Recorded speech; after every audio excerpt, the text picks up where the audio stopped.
Lesson 43 has a title of Equivalent Division Problems and Missing Number Problems with Fractions and Decimals. The first question that we have says, form an equivalent division problem for the division problem below. Then calculate the quotient. So if we have 1200 divided by 16, we could go ahead and write this out as 1200 in the box, our dividend, 16 out of the box, our divisor, and then we could figure out how many times 16 goes into 120, and we could do our long division. Another way that we can do this problem, a more efficient way, these are both even numbers. Since they're both even numbers, it means we can cut them both in half and have an equivalent problem. So 1200 divided by 16 is the same thing as 600 divided by 8, because that's half of both numbers, and it'll give us the same quotient. Well, these are both even still. So let's say we have 300 divided by 4. That's the same problem. It's getting easier as we go. We could cut these in half. We could have 150 divided by 2. These are both even.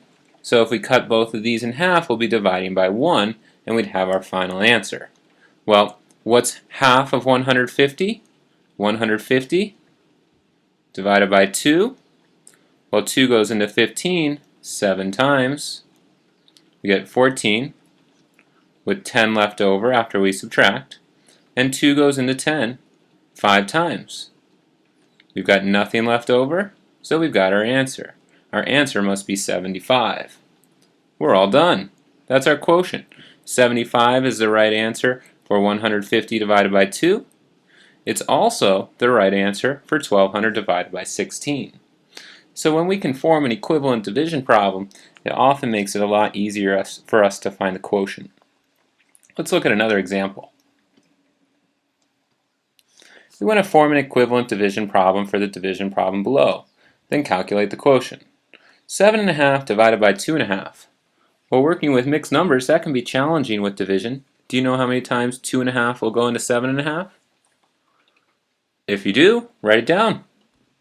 If you don't, an easy way to do this problem, since they're both halves, will be to double both numbers. If we double 7.5, that's the same as 15. And if we double 2.5, that's the same as 5. So 15 divided by 5, well, that's an easy one. We know 15 divided into 5 equal parts will give us 3 in each part. So we've got our answer. Likewise, 7.5 divided by 2.5 must also be equal to 3. So we've found our quotient. Our quotient is 3. We formed an equivalent division problem, this time by doubling our numbers, and then finding out what our answer would be. Let's look at our next example. We want to solve d minus 5 equals 3.2. So if we want to do this, we have to look at d. Remember, that's our minuend. And is the minuend, is it going to be bigger than 5 or smaller than 5? We're taking 5 away from some number to get 3.2, so d must be bigger than 5. Since it's bigger than 5, we're going to have to add the other two numbers together to find out what d is. So d is going to equal 5 plus 3.2. And if we look at that vertically, 5 plus 3.2, remember when we add decimals, we want to line up our decimal points, and we can add placeholder zeros if we need to. 5 plus 3.2, well, that must be, there's no carries, so we can work from the left to the right, must be 8.2, or 8 2/10. And we've got our final answer. D is equal to 8.2. We could check our work in this problem. The check for this would be to say 8.2 minus 5.0 should be equal to 3.2. Let's see if it is. Well, 2 comes straight down, decimal point comes straight down, and 8 minus 5 is 3, so we get an answer of 3.2. Our answer is correct. D definitely is 8.2. Let's look at another example. Here we have f plus 1/5 is equal to 4/5. Now, if we want to find our answer f, if we want to know what this is equal to, in order to make this equation true, we know that our answer has to be somewhere between 1/5 and 4/5, because we're adding f to 1/5 to get 4/5. So if it's somewhere between these two numbers, 1/5 and 4/5, it must be smaller than 4/5.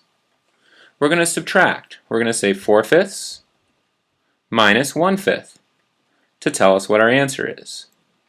4/5 minus 1/5, that must be 3/5. And we've got our answer for f. F is equal to 3/5. Now our check for this problem.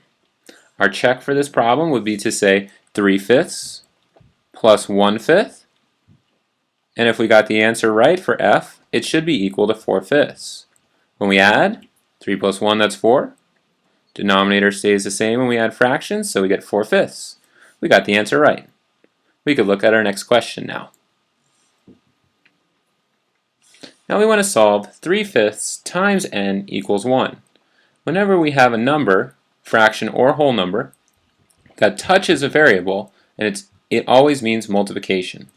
So we can write this problem like this. 3/5 times some number n, we're going to leave a box for n this time, is going to be equal to 1.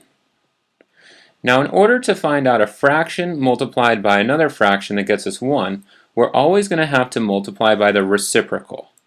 Because when we multiply 3/5 times 5/3, the reciprocal just means we switch our numerator and denominator. If we look at that below, 3/5 times 5/3, well, 3 times 5, that's 15. And 5 times 3 is also 15. Well, 15/15. That's exactly the same thing as 1. So when we multiply a number times its reciprocal, we get 1. We've already boxed our answer.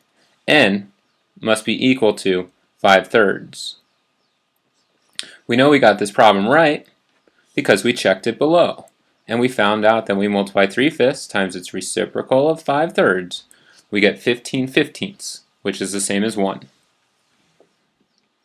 Lesson practice will be on page 229 and 230. Make sure you've got your notes complete, and I'll see you during our next class.